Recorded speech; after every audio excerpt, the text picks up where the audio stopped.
நண்பர்களே, தோழர்களே, தாய்மார்களே, நீங்கள் கொஞ்சம் யோசிச்சு பாருங்க. எத்தனை பேருக்கு பொங்கல பணம் வந்துச்சு? கை தூக்க பார்க்கலாம். கை தூக்க கையா இல்லையா? இல்ல கை தூக்க பயமா இருக்கா? அண்ணாமலையெல்லாம் நிலத்தை ஒண்ணும் செய்ய முடியாது. நாங்க பாத்துறோம். கை தூக்க கை தூக்கினா ஒண்ணும் ஆயிட போறது கிடையாது. எதுக்கு சொல்றேன்னா 15 லட்சம் ரூபாய் போறேன்னு சொன்னார்ல, போட்டாரா உங்கள்கிட்ட? இல்ல விலைவாசனை இறக்கிட்டாரா? கேஸ் விலை இறங்குச்சா? ஏன் கேள்வி கேட்கல? நம்ம கேட்டா எவன் காதல் அப்படித்தானே?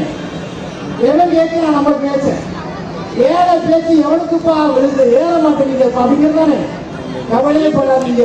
இந்த முறை அவர்களை வெளியேற்றி விட்டாலே இனி நடப்பதெல்லாம் நல்லதாக.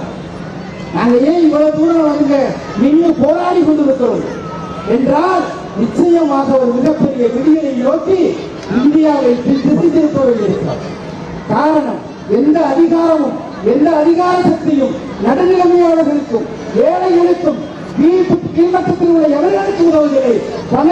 பணக்காரனாக கடந்த 10 ஆண்டுகளாக வாழ்வதற்காக ஒரு அரசு இருக்கிறது என்றால் உலகத்திலேயே பாரதிய ஜனதா அரசு தான் பணக்காரர்கள் அரசு என்பதை 10 வருடங்களால் நிரூபித்துக் கொண்டே இருக்கிறது. அதனால தாங்க இன்னைக்கு எவெல்லாம் கொள்ளையடிச்சானோ, எவெல்லாம் முள்ளமாரி குணம் பண்ணானோ, எவெல்லாம் திருடினானோ, எவன் கொலை பண்ணினானோ, எவன் பொம்பளை எல்லாம் கடித்து அவர்களை மானத்தை வாங்கணும், ஒரு இடத்த கொண்டு நாங்கள் பாரதிய ஜனதா கட்சி நாங்கள் வந்தோம்னு பாரத பிரதமருக்கு குடும்பம் ஒன்று சொல்லிட்டு இந்த நிறைய பேர் இந்த ட்விட்டர்ல வருவான். அவெல்லாம் பாத்தீங்கன்னா உள்ள தேடி போனீங்கன்னா 4 பேர் கூட ஃபாலோவர்ஸ் இருக்க மாட்டான். அவன் பேசுற பேச்சு, அவன் பேசுற கொஞ்சம் தாங்கவே முடியாது. காரணம், எல்லாமே கத்துக்குட்டிகள்.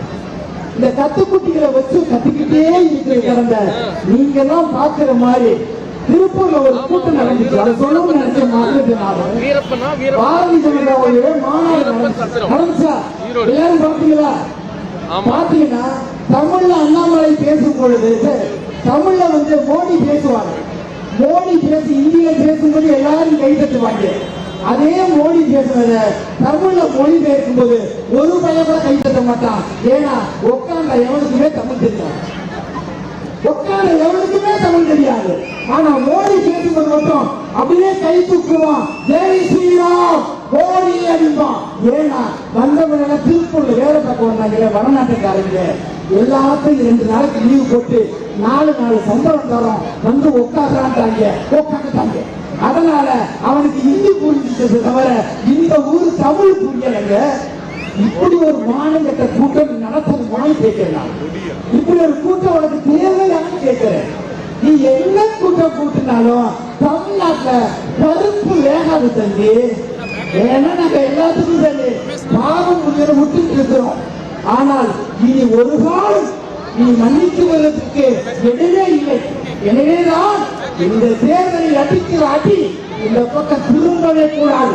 இது பெரியாருடைய மண்ணு, இது திராவிடத்துடைய மண்ணு, சமத்துவத்துடைய மண்ணு. ஒரு இனி ஒரு நாள் நாங்கள் அனுமதிக்க மாட்டோம் என்றால் எல்லோரும் ஒன்று சேர்ந்து இன்னைக்கு களமாடி கொண்டிருக்கிறோம். உண்மைங்க களமாக சும்மா இல்லை. ஒரு ஓட்டு செதறக்கூடாது. இன்னைக்கு போறீங்க, தயவு செய்து 1 மாசம் நமக்கு புயல் மழையில் நினைச்சுக்கங்க. பட்டினி கிடந்தா கூட பரவாயில்லை. இன்னைக்கு வர தேர்தல் முதல் நாள் வரைக்கும் உங்களால முடிஞ்ச ஒரு 10 பேரை மாற்றுங்க.